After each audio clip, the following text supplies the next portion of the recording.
유다의 아사왕 셋째 해에 아히야의 아들 바사가 디르사에서 모든 이스라엘의 왕이 되어 24년 동안 다스리니라. 바사가 여호와 보시기에 악을 행하되 여로보암의 길로 행하며 그가 이스라엘에게 범하게 한 그 죄 중에 행하였더라. 여호와의 말씀이 하나니의 아들 예후에게 임하여 바사를 꾸짖어 이르시되 내가 너를 티끌에서 들어 내 백성 이스라엘 위에 주권자가 되게 하였거늘 네가 여로보암의 길로 행하며 내 백성 이스라엘에게 범죄하게 하여 그들의 죄로 나를 노엽게 하였은즉 내가 너 바사와 네 집을 쓸어버려 네 집이 느바세 아들 여로보암의 집같이 되게 하리니 바사에게 속한 자가 성읍에서 죽은즉 개가 먹고 그에게 속한 자가 들에서 죽은즉 공중의 새가 먹으리라. 바사의 남은 사적과 행한 모든 일과 권세는 이스라엘 왕 역대지략에 기록되지 아니하였느냐. 바사가 그의 조상들과 함께 잠에 디르사에 장사되고 그의 아들 엘라가 대신하여 왕이 되니라. 여호와의 말씀이 하나니의 아들 선지자 예후에게도 임하사 바사와 그의 집을 꾸짖으심은 그가 여로보암의 집과 같이 여호와 보시기에 모든 악을 행하며 그의 손의 행위로 여호와를 노엽게 하였음이며 또 그의 집을 쳤음이더라. 유다의 아사왕 제26년에 바사의 아들 엘라가 디르사에서 이스라엘의 왕이 되어 2년 동안 그 왕위에 있으니라. Everyday is Sunday. 우리의 매일을 썬데이로 세팅하라. 할렐루야. 오늘 선셋 메시지를 통해서 우리 주님께서 채우시는 큰 기쁨으로 충만한 모든 성도님들 되시기를 축복합니다. 헐리우드의 전설적인 배우 로버트 드니로가 한 인터뷰를 보았는데요. 전작의 상대 역이었던 까마득한 후배 여배우가 묻습니다. 선생님, 지금까지 영화 대사 중에 절대 잊지 못하는 한 대사가 있나요? 내가 절대 잊지 못하는 인생 대사는 사실 누군가가 내게 말해준 인생 구절이야. 지금 알고 있는 걸 그때도 알았더라면 대체 그게 다야 라고 말을 합니다. 여러분, 무슨 설명이 더 필요하겠습니까? 지금 알고 있는 걸 그때도 알았다라면 이 땅을 살아가는 우리 모두가 공감하는 인생 대사입니다. 미숙하고 철없는 그때, 지금 알고 있는 것을 내가 그때도 알았더라면 나는 다르게 살았을 텐데, 살아가는 사람들과의 소중한 시간이 돈보다 더 중요하다는 것을 그때 알았더라면 나는 다르게 선택했을 텐데, 그 누군가가 나를 알아봐 주는 것보다 더 중요한 것이 있다는 것을 그때 알았더라면 나는 다른 길을 선택했을 텐데, 왜 중요하지 않은 것에 마음 닳고 왜 정작 중요한 것을 놓치는 선택을 하였을까? 지금 알고 있는 것을 그때도 알았더라면 후회와 아쉬움 속에 남는 우리 인생 대사입니다. 오늘 말씀에선 바하사와 그의 아들에 대한 심판이 선언됩니다. 바하사는 이스라엘의 길을 바른 길로 돌릴 기회가 충분히 있었음에도 결국 여로보암과 같은 죄악된 길로 나아갔습니다. 바하사는 여로보암의 아들 나답을 암살하고 왕위에 등극해서 무려 24년의 긴 시간을 통치했는데요. 여로보암을 심판하는 도구로 쓰임받으면서 그가 왕위에 올랐지만 바하사와 그의 아들은 마치 데칼코마니처럼 여로보암과 그의 아들의 죄악을 답습하다가 망했습니다. 하나님의 심판 선언 앞에서 지나온 자신의 삶이 얼마나 후회스럽고 한탄스러웠을까요? 여로보암처럼 몰락한 오늘 바하사를 보면서 인간이 얼마나 무지하고 늘상 똑같은 길로 망하는지를 보게 됩니다. 역사에 한 가지 교훈이 있다면 그것은 인간은 결코 역사를 통해서 배우지 못한다는 사실입니다. 여로보암을 끝장낸 바하사 역시 역사를 통해서 하나도 배우지 못했습니다. 여로보암과 똑같이 우상 숭배로 백성들을 죄 짓게 하고 하나님을 노하시게 하였습니다. 가문의 영화와 허망한 멸망의 모습이 너무나 닮았어요. 여로보암이 22년이라는 긴 시간을 다스리고 그의 아들에게 나라를 물려준 지 2년 만에 그 나답 때의 나라는 망했습니다. 나답을 죽이고 바하사가 왕이 되었죠. 그 역시 24년이라는 긴 시간의 통치기를 가졌지만 죄악만 쌓았죠. 그의 아들에게 나라를 물려주었지만 2년이라는 짧은 시간만 엘라는 통치를 하고 그 나라는 또 멸망했습니다. 여로보암은 군사 모반을 통해서 왕권을 잡았는데 하나님께서 범죄한 그에게 또한 모반으로 그 집안이 끝나게 하셨습니다. 바하사 역시 모반을 통해서 왕권을 잡았지만 모반을 통해서 그 왕권이 막을 내리게 되죠. 여러분, 바하사의 가문이 몰락할 때 선지자의 심판 선언을 들으면서 바하사의 심정이 참 참담했을 것입니다. 하나님께서 아무것도 아닌 나를 택하사 내 젊은 날에 찬란하게 꽃 피우게 하셨는데 그 모든 찬란한 영광은 가고 꽃은 지고 어쩌다가 내 인생이 이렇게 망하게 되었는가. 마치 불나방처럼 절벽으로 집단으로 내달리는 동물들처럼 뭐에 홀린 듯 욕망으로 내달리다가 바하사는 스스로 심판을 자초하였습니다. 여러분, 그의 인생의 젊은 날, 그의 인생의 절망에서 아직 소망이 사그러들지 않았던 그때에 그가 진정으로 깨달아야 할 사실은 무엇이었을까요? 하나님을 등지는 삶이 아닌 하나님과 함께하는 삶을 살기 위해서 그가 진정으로 알아야 할 것은 무엇이었는가 오늘 함께 나누며 기억하기를 원하는데요. 하나님과 동행하는 인생을 살기 위해서 반드시 알아야 할 신앙의 본질, 그것은 나는 하나님이 아니다입니다. 나는 하나님이 아니다. 여러분, 왕이 되었다고 모든 것을 다스릴 수 있는 주권자가 되었다고 창조주가 된 것이 아니고 하나님의 섭리주가 된 것이 아닙니다.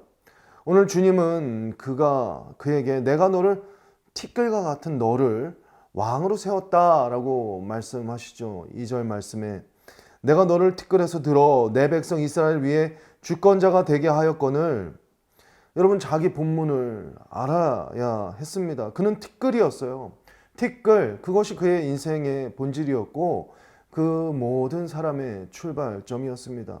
아무것도 아닌 인생을 하나님께서 높이시고 하나님께서 들어서 주신 것입니다. 그렇기 때문에 하나님께서 형통케 하시고 하나님께서 높여주셨을 때 그는 나는 하나님이 아니다 라는 것을 깨닫는 것을 그의 삶의 기본으로 삼았어야 했습니다. 제가 신학교 예배학 수업에서 전해들은 인상 깊은 이야기가 있는데요. 예배학 전담 교수님이 안식년을 맞이하여서 미국을 가셨습니다. 미국에서 은퇴한 많은 목사님들과 함께 한 자리에서 교제를 하시고 한 번은 같이 예배를 하시는 자리가 있었는데 마침 그날이 고난주간으로 들어가는 첫 길목 제2의 수요일 예배 날이었습니다. 함께 예배를 드리며 교회 전통에 따라서 재를 얼굴에 바르는 의식을 행하였는데요. 머리가 희끗희끗하신 30-40년 목회를 하고 은퇴하신 목사님들께서 서로의 얼굴에 재를 바르시며 너는 흙이니 흙으로 돌아갈지라, 너는 흙이니 흙으로 돌아갈지라, 그렇게 서로를 향해서 읊어주는 그 시간 가운데 다들 눈물을 흘리면서 눈물바다가 되었다라는 이야기를 들었습니다. 여러분, 주님께서 우리를 흙으로 지으셨습니다. 주님께서 너는 흙이니 흙으로 돌아가라 라고 말씀하신 것은 인생의 본질에 대한 통찰을 우리에게 주신 것이죠. 아담과 하와에게 말씀하셨듯이 우리는 흙입니다. 나는 흙이다. 여러분, 이 시간 나는 흙이다 라고 한번 선포해 보십시오. 나는 흙이다. 나는 티끌이다. 여러분, 이 겸손한 자기 인식이 있어야 그 다음 거룩한 자존감도 형성될 수 있는 것입니다. 주님께서 우리를 흙으로 지으셨어요. 우리는 하나님이 아닙니다. 우리는 흙일 뿐이에요. 그 흙에 주님께서 생기를 불어 넣어주시니 사람이 생명이 되었는지라. 생명, 살아있는 영이 된 것이죠. 주님의 영이 없는 흙일 뿐인 인생은 짐승과 같은 삶일 뿐입니다.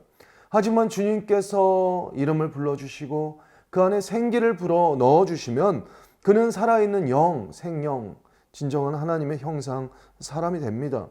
주님께서 하나님을 몰라서 틱들과 같은 짐승의 차원에 머물러 있는 우리네 인생 가운데 오셔서 생기를 불어 넣어주시고 소망을 불어 넣어주시고 소명을 주시고 새 생명의 삶으로 일으켜 주셨습니다. 그것을 알면 이 땅에서의 모든 삶은 끊임없이 그 하나님의 일으켜 주심에 대한 경탄하는 삶의 연속이 되는 것이죠. 그래서 여러분, 바로 주님의 사람은 인생의 어느 때고 나는 하나님이 아니다 라는 이 겸손한 고백이 그의 삶에 바탕되어야 합니다. 높이신 분도 하나님이시오, 주신 분도 하나님이시고 네 모든 소유와 존재의 근원 되시는 분이 바로 하나님이시다라는 고백이 그의 삶의 전제가 되는 것이죠. 여러분, 이 겸손한 자아 인식은 언제나 크신 하나님에 대한 인식과 연결됩니다. 하나님께서 바하사를 왕으로 높여주셨을 때 그는 겸손히 자신을 인식하고 하나님 앞에 엎드릴 수 있어야 했습니다. 자만과 교만이 아닌 거룩한 자존감으로 하나님 앞에 나는 티끌이지만 하나님께서 나를 들어서 주셨기 때문에 왕의 직분을 감당합니다. 고백할 수 있어야 했습니다. 아무것도 아닌 자신을 불러 세워주신 하나님에 대한 그 은혜의 감격이 그의 삶에 있어야 했습니다. 하지만 그는 그렇지 못했죠. 제 목회 선배 목사님 한 분이 어느 날 그런 말씀을 하셨어요. 우리가 목회 현장 가운데 항상 주의해야 할 한 가지가 있는데 그 마음속에 내가 이러려고 라는 마음이 불쑥 올라올 때 그 마음을 경계해야 한다. 내가 이러려고 이 길을 왔나? 내가 이 자존심 상하는 일을 겪으려고, 내가 이렇게 참으려고, 내가 세상에서 다른 일을 하고 했으면 잘했을 텐데 내가 이러려고 이 길을 왔나? 라는 마음이 불쑥 들 때 그 마음을 경계해야 한다는 말이죠. 여러분, 종은 말이 없습니다. 죽은 자는 말이 없어요.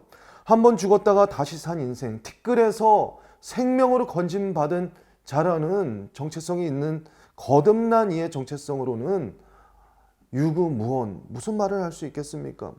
여러분, 하나님께서 들어쓰신 위대한 종들의 삶을 한번 보십시오. 나는 하나님이 아니다 라는 자기 고백이 있습니다. 이스라엘의 전무후무한 지도자 모세의 삶을 보십시오. 그의 영도력은 처음부터 끝까지 나는 하나님이 아니다 라는 이 한마디로 결론됩니다. 갈대상다에서 덧없이 흘러가는 나를 주님께서 건져주셨다. 광야 도피자로 야속한 세월만 보내는 나를 하나님께서 불러주셨다.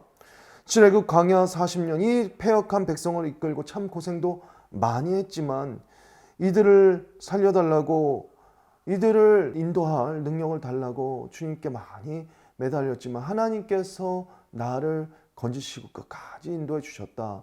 그 하나님을 바라볼 때 그에게는 나는 하나님이 아니다 라는 자기 고백이 바탕되어 있었습니다. 그 사명을 다 마치고 이제 가나안 입성을 모세가 앞둔 어느 날을 생각해 보세요. 바로 코앞에 요단강을 건너면 꿈에도 그리던 가나안 땅의 입성입니다. 그 사명의 완성, 놀라운 큰 그림의 완성이죠. 하지만 광야에서 물이 없어서 고통받을 때, 이 백성들이 원망할 때 모세에게 하나님께서 너는 반석에 명하여 물을 내라 라고 명하셨죠. 하지만 온유한 모세도 하도 백성에게 들볶이다 보니까 순간의 혈기로 2번이나 반석을 내리쳐 물이 나게 하였죠. 결국 반석에서 물은 났지만 이 혈기를 부린 모세에게 가나안 땅 입성은 거절되었습니다. 모세 입장에서는 원통하죠. 가나안 땅에 들어가게 해달라고, 하나님 나도 들어가게 해달라고 기도하던 모세는 깨달았을 거예요. 아, 하나님의 섭리 안에서 나는 여기까지구나. 여러분, 사실 하나님께서 순간에 욱하는 마음으로 반석 2번 내리쳤다고 그를 거절하셨겠습니까? 그를 거절하신 것도, 그를 가나안 입성 전까지 느보산의 태장으로 이끄신 것도 하나님의 크신 뜻이 있었기 때문이죠. 모세는 그 모든 순간 나는 하나님이 아니다. 이 겸손한 자기 인식으로 하나님의 뜻에 순복했습니다. 200만 되는 백성들을 인솔했지만 그는 결코 왕으로 군림하지 않았고 하나님의 종으로서 백성들을 인솔하고 통솔했습니다.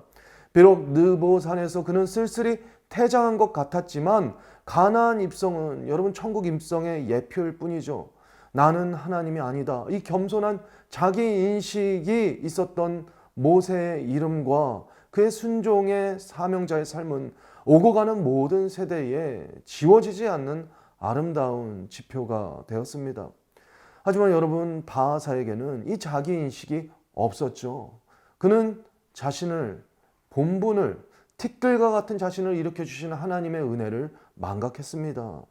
마치 왕자가 눈에 보일 때 왕후 장성의 피가 따로 있는가? 내가 왕이 될 것 같다고 그가 당청에 나갔고 왕이 되었을 때 그는 기세등등하게 하나님을 망각하고 자기 의로 행하였습니다. 나는 하나님이 아니다. 이 인식이 없으면요. 이 인식이 없으면 여러분 하나님은 우리에게 일을 맡겨주실 수 없습니다. 하지만 나는 하나님이 아닙니다. 나는 티끌과 같은 존재지만 하나님께서 나를 일으켜 주셨습니다. 이 인식이 있다면 하나님은 그 다음 페이지를 여십니다. 하나님은 그에게 일을 맡겨주시고 그 인생에 새로운 소명을 주십니다. 왕의 자리에 있어도 하나님을 바라보는 믿음의 시선, 자신을 인식하는 겸손한 시선이 없다면 자기 욕심만 채우다 망할 뿐이고요. 어떤 자리에 있든지 무엇을 하든지 겸손히 자신을 인식하고 하나님을 인식한다면 그 모든 것은 하나님의 영광을 위하여 행하는 일로 귀결될 수 있는 것입니다. 여러분, 내가 아무것도 아니었다라는 이 사실이 바탕되어 있다면 주님은 그 중심을 알아보세요. 다윗이 내가 목동이었던 시절 아무것도 아니었던 나를 알아봐 주신 하나님의 그 은혜를 날마다 고백할 때 하나님께서는 그의 삶을 훈련하시며 마침내 그를 왕으로 세우셨어요. 그는 왕이 되었어도 왕 대신 하나님 앞에 엎드리며 겸손히 자신을 고백하며 주님의 길로 행하였습니다. 나는 하나님이 아니다.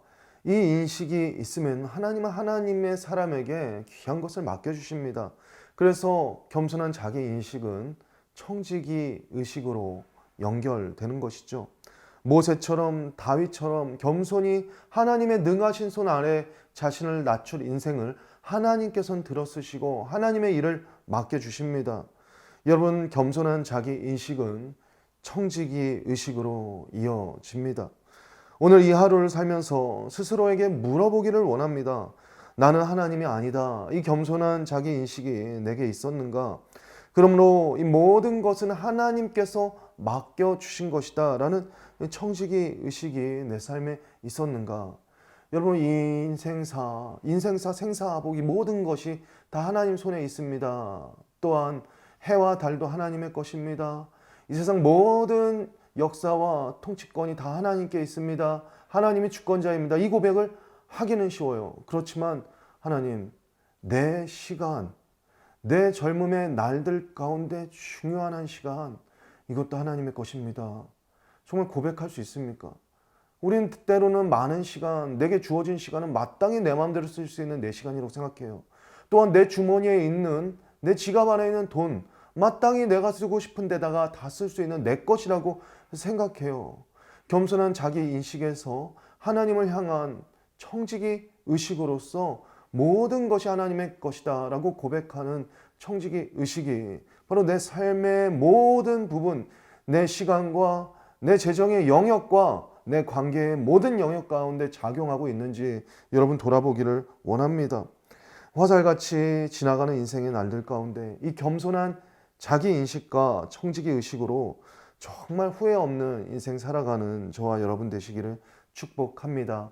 그리하여 하나님께서 친히 높이시는 인생, 하나님의 능하신 팔 아래 겸손히 절하는 예배자의 삶, 그리하여서 하나님께서 하나님의 것을 맡겨주셔서 하나님의 영광을 위해서 정말 다함없는 은혜로 쓰임받는 인생 살아가는 저와 여러분, 우리 모든 성도님들 되시기를 주님의 이름으로 축복합니다. 이 시간 함께 기도하겠습니다. 살아계신 주님, 티끌과 같은 우리 인생 날마다 새 생명의 은혜를 부어주시니 감사합니다. 우리 인생에 하나님이 아닌 다른 것들로 높아진 모든 것들 날마다 주님의 보혈의 은혜 안에 낮아지게 하시고 겸손하게 하나님 인도하여 주시옵소서.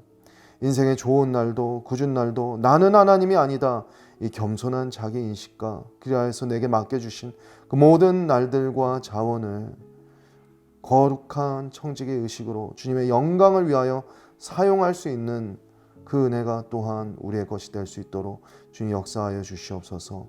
겸손한 인식, 청지기 의식으로 거룩한 주님의 백성의 삶 살아 나아가는 우리 모든 성도님들 될 수 있도록 주님 우리를 인도하여 주시옵소서.